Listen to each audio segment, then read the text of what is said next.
There's a cosmic conspiracy afoot, and today's guest, Stan Deyo, has written a book with exactly that title. Stay with us.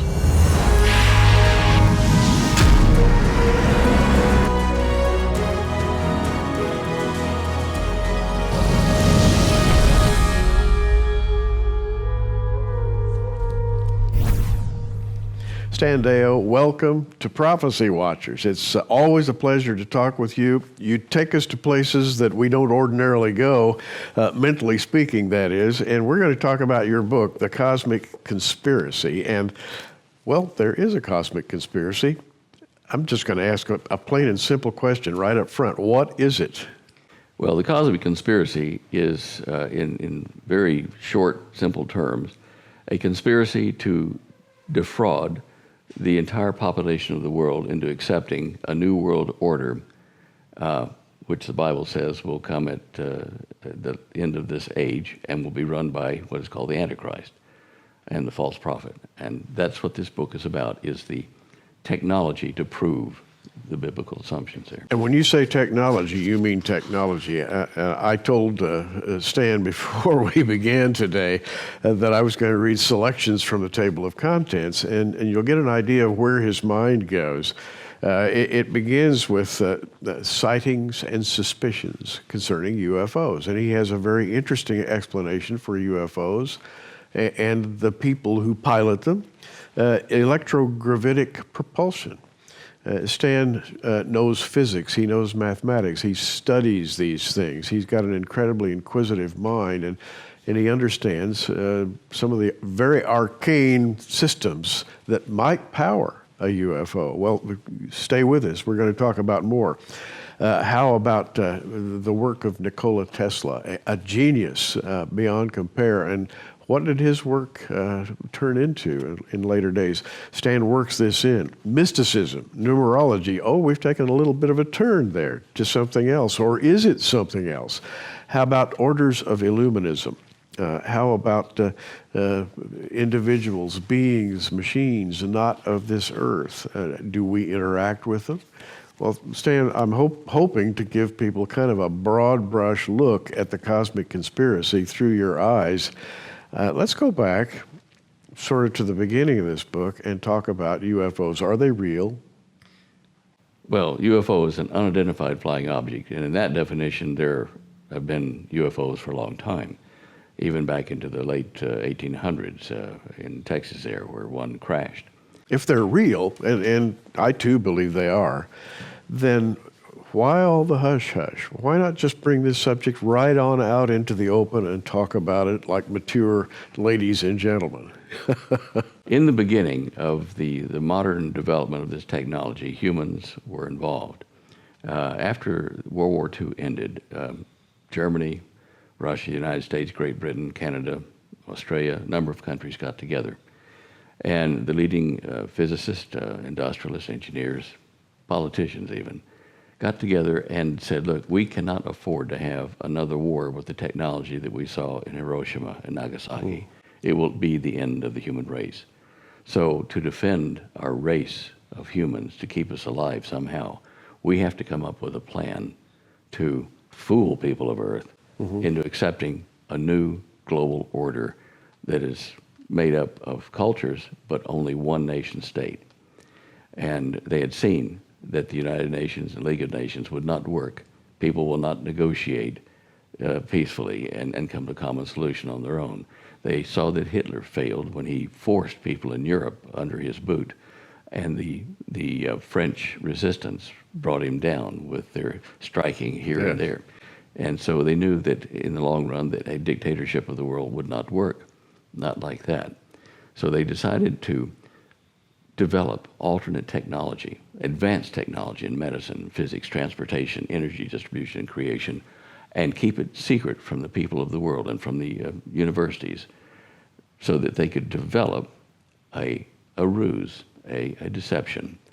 And that would be that at some future date after the end of World War II, when they had enough technology aside, and when the world was threatened with possible nuclear war ahead of the time, they would do it in the press. And when we had famines and global crises, and people were crying out for someone to solve it, that they would invent a fake alien landing with flying saucers and anti-gravity and advanced medicine and all kinds of stuff that would impress our best minds in the universities, because they'd say it'd be impossible, but it's magic, here it is. And that this new created alien landing would then allow the people of Earth to be fooled into accepting this new one world order, to give it a try, to overcome their religious and cultural and financial differences. Great plan, great idea. And that's where the legend of Alternative 3 came from in the old UFO days in the 50s and 60s. That was the third alternative.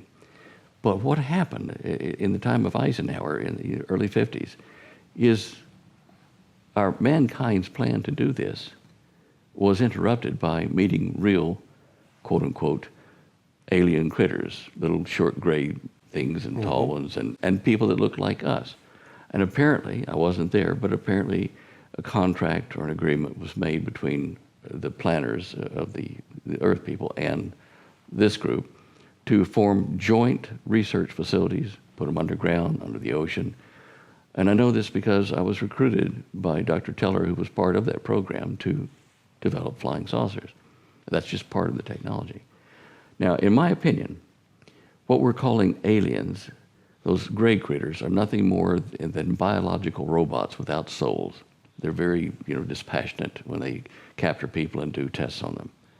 The humans like us, taller, better looking, and whatever, those, I think, are what the Bible speaks of as a fallen ones coming from up there, parallel universe, space, whatever, Satan and his minions. And I know that kind of sounds too immature, like, myths and Bible stories, but there is a head being of all these guys that our people were dealing with, and I assume that's the same one that they spoke of as Lucifer or Satan in the Arabic and Sumerian writings and the Christian and Hebrew Bible.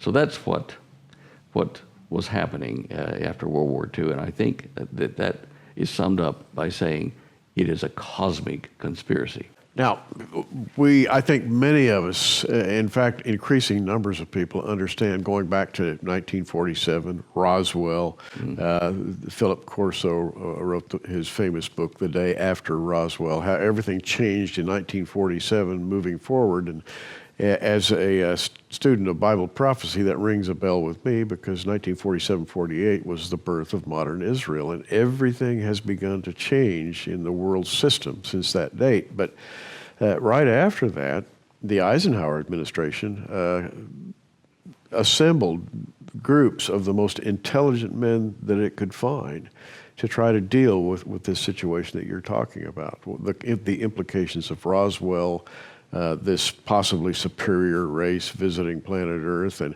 and students of Bible prophecy have been trying to integrate all of that with the words of the Bible and Bible prophecy. How do you make sense of all this? And I think that's probably a good deal of what you have in the cosmic conspiracy. Let me tell you why I wrote that book. To begin with, I hate to write. I like to experiment, make things, but writing... It's hard work. It is. And, so understand that not being prone to writing, for me to write a book like this was exceptional. It happened. I wrote this book and published it in 1978, but the motive or the inspiration to do it occurred to me in 1969 when I nearly died and I left my body. And originally, when I came back, I wrote on a napkin in the room when I came back to my body, diagnosis, the creation conquest, and I showed flying saucers flying toward Earth from the moon somewhere. Now, that was after I'd had the experience out of body and reviewed a lot of things and asked a lot of questions out there, and I understood a lot of things in physics and in the order of things in the universe. And it was, 69? It was 8 years later that I would find myself halfway around the planet in a foreign country and with intelligence agencies from other countries on my heels and thinking I was going to get killed, that the idea for the Cosmic Conspiracy book formed in my mind to say, this is my insurance policy. I'll tell what happened because I was part of this program. And that's That's how the book Now, started. electrogravitics, you mentioned, and you suggest in this book that what we call anti-gravity, what many people see, quote-unquote UFOs, unidentified flying objects, hovering with no apparent means of propulsion, and they kind of wobble and they bobble and they dart here and they dart there, and they have a very peculiar style of locomotion and flight. And people have said, wow, are those things real? And if they are, how in the world do they stay aloft? What are they doing? Well, you talk about that in your book to a considerable length, and you think that you understand how they work. Yes, I wasn't part of that division of our research into advanced propulsion technology with Dr. Teller, but I did cross the barriers and talk to some of the people that work in that program. I saw the photos inside how the fuel coils worked. And the thing that impressed me was, like they referred it like a bumblebee. In aerodynamics in university, they teach you a bumblebee is so poorly designed aerodynamically that it can't fly. Yes. But God forgot to tell him. And the secret to a bumblebee is that a bumblebee will take his wings and rotate them like this and generate a circulating ball of air around him where the air recirculates, and he adds energy to it and creates a moving ball of air around him that starts to move because it's got direction to it and it's lowering the pressure the direction he wants to go. That's why a bumblebee, when he goes to land, has to crash. He has to break the bubble of air and land clumsily. Mm-hmm. Flying saucers, anti-gravity, pump energy into a field you can't see. It's electromagnetic. And it'll go out in, say, a 30-foot diameter craft. That field will maybe be 800 feet in diameter. And it doesn't happen instantly. They pump it up with a lower energy power source until they've got, like the bumblebee, this big circulating field going in and around the crew and the craft. And then they use an even smaller amount of energy to pinch that field to go that direction. Wow.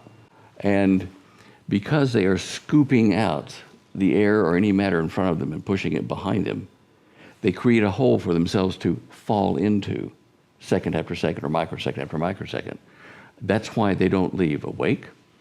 That's why there's no sonic boom. And they dissipate the heat behind them in the curls that come off of that field.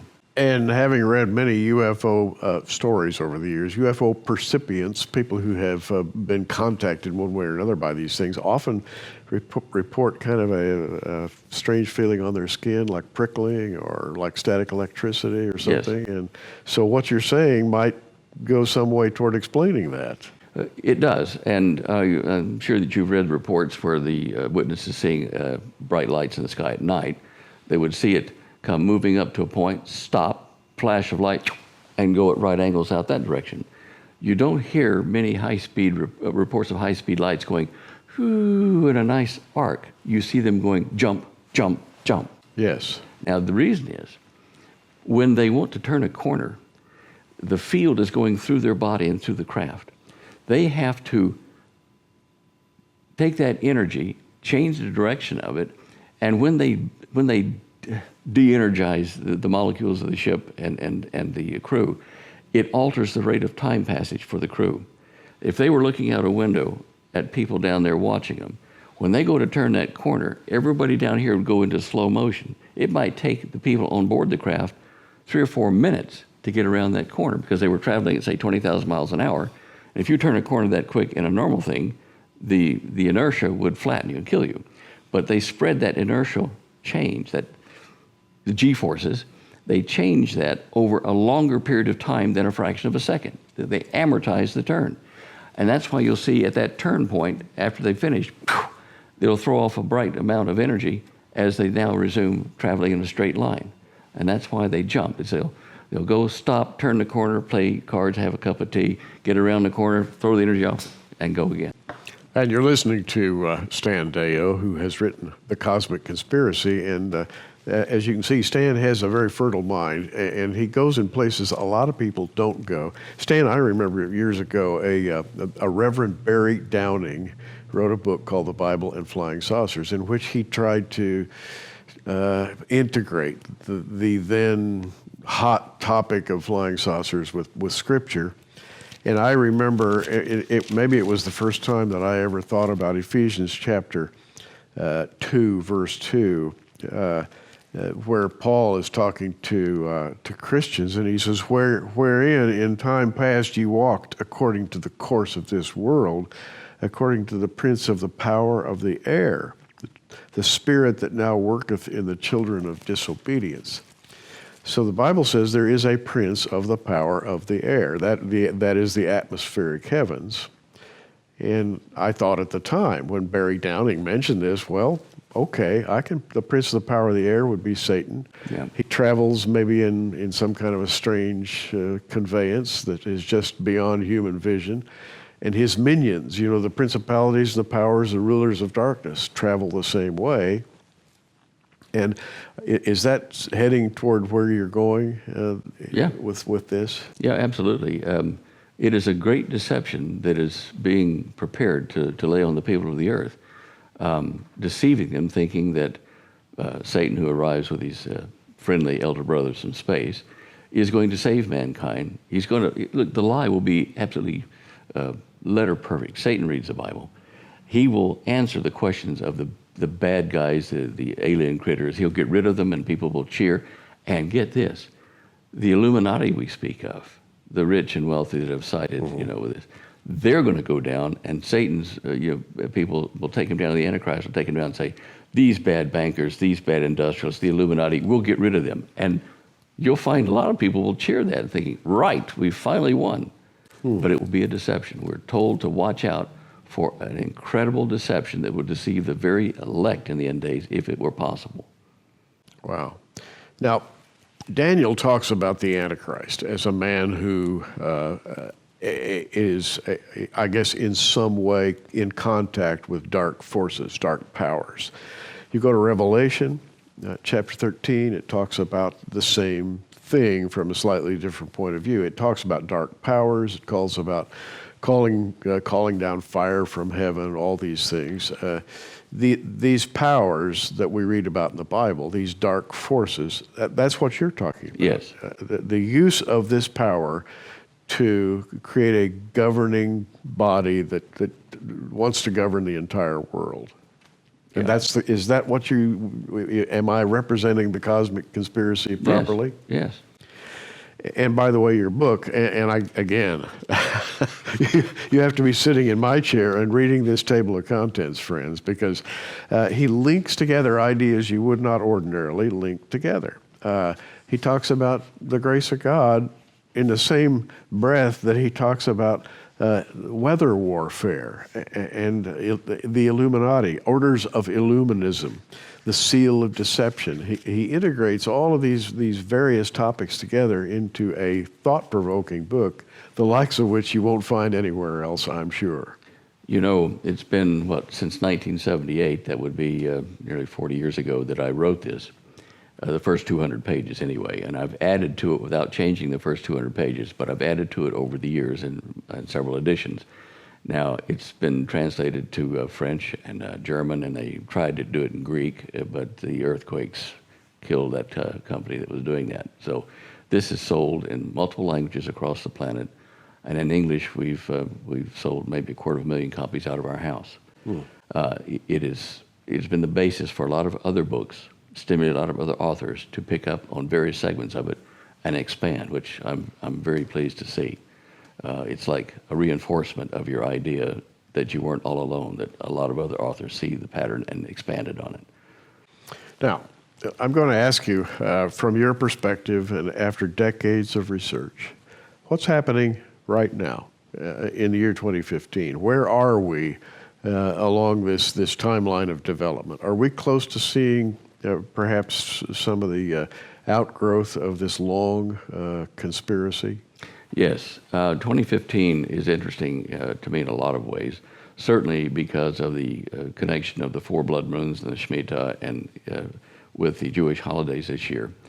And with watching Netanyahu, the Prime Minister of Israel, watching him lay down the gauntlet before our Congress, kind of implied, saying that the peace negotiation that the Obama administration are making in the Middle East dealing with Iran won't work.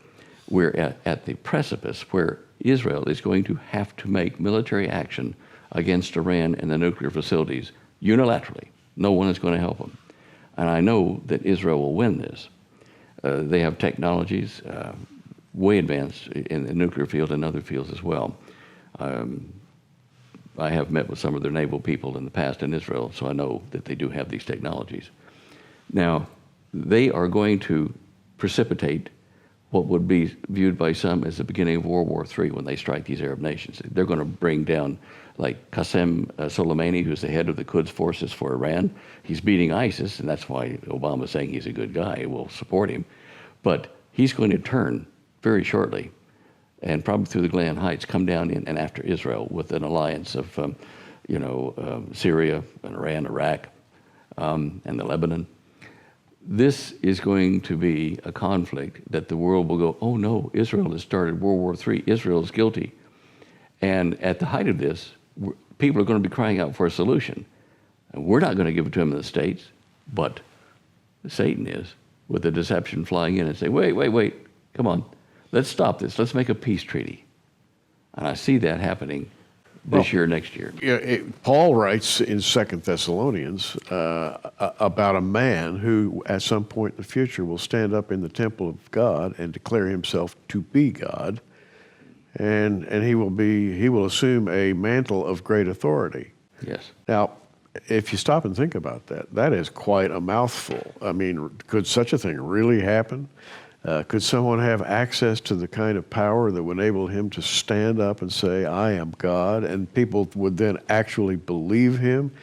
That would be an incredible deception. Well, it would be, and it will be.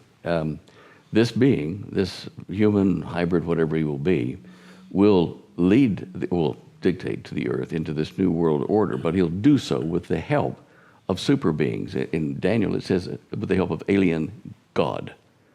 And there's no mistaking what they meant there.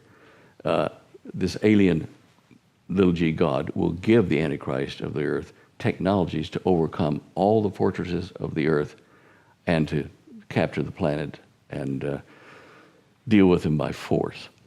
Now, it's interesting that Paul is talking about him standing in the temple and declaring himself God, because he says that this man, this Antichrist, will not respect the God of his fathers.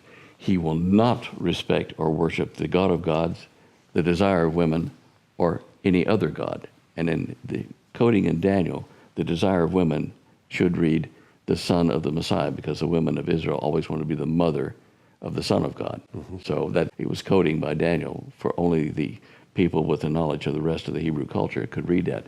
He puts himself above the God of gods, the Creator, the Son of God, and every other god. So it tells you in many ways there what he's going to do. He's going to say, I worship no God, I am God, and I will honor a God of forces, but not worship him. The God of forces. In the Hebrew, and I've seen this translated, the God of fortresses, fortifications, maybe powers, the God of powers. That brings me back to your book, The Cosmic Conspiracy, because you talk about power in this thing and the wielding of power that's considered now to be almost science fiction.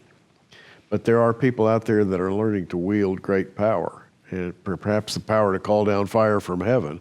And they seem to be in league with extraterrestrials, or shall we say, these strange beings spoken of in the Bible from another dimension.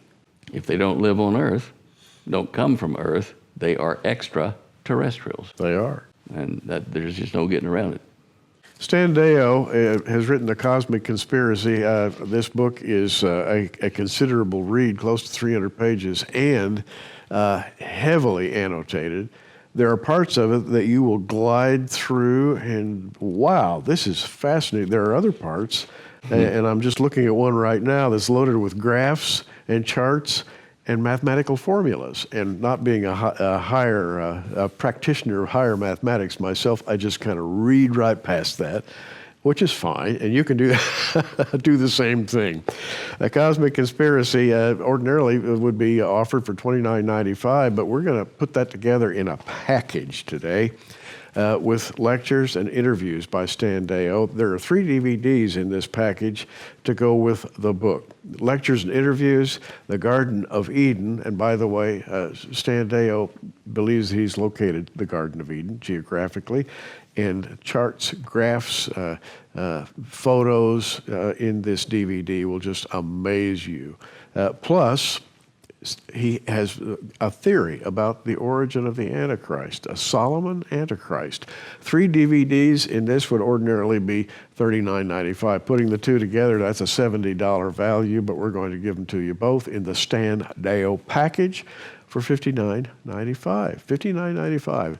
And by the way, be sure you go to our online bookstore at prophecywatchers.com. You can see the offer right there. It's the Stan Deyo package.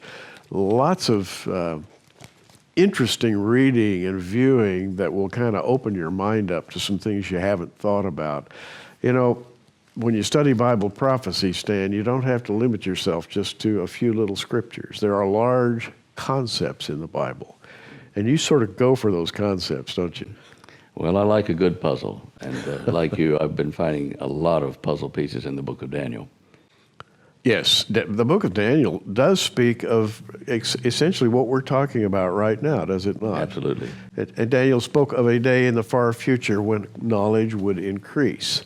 And the idea, I think, in his thinking was it would increase in a way that it never has before. And we would say an exponential growth of knowledge. I believe Jesus appeared to Daniel over the river there, and that's what he dictated to him and said, seal up this book. It's a secret until the time of the end, when men with knowledge would come forward and understand the hidden truths or meanings in the book of Daniel.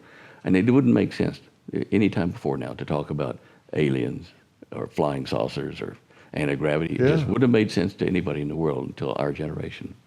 It wouldn't have made sense that Daniel, all those years ago, could have written about all of the things that are happening right now that people are just beginning to dare to speak about. And in a lot of Christian circles, this is still forbidden conversation. It's sad, but that's true. But we're trying to kind of crack that open a little bit and show you that the Bible is a book that keeps right up with modern physics, modern science, rapid developments in global power, global transportation. The Bible is not left behind in any of this. In fact, it's way ahead of us, in my opinion. Yes. And always was. It's not a dead book. It is a live book now, and it's very important to our lives today. Well, you've been listening to Stan Deyo, author of The Cosmic Conspiracy. And listen, you want to have your imagination tweaked a little bit? You want to sort of go places you've never gone before? If you're a Christian who reads the Bible with awe and respect and with the thought that God is speaking to you, I think you'll find a lot in Stan's book. Stan, thanks for being with us today. Thank you for letting me be here. I'm Gary Stearman. Hey, keep watching, everybody. We are.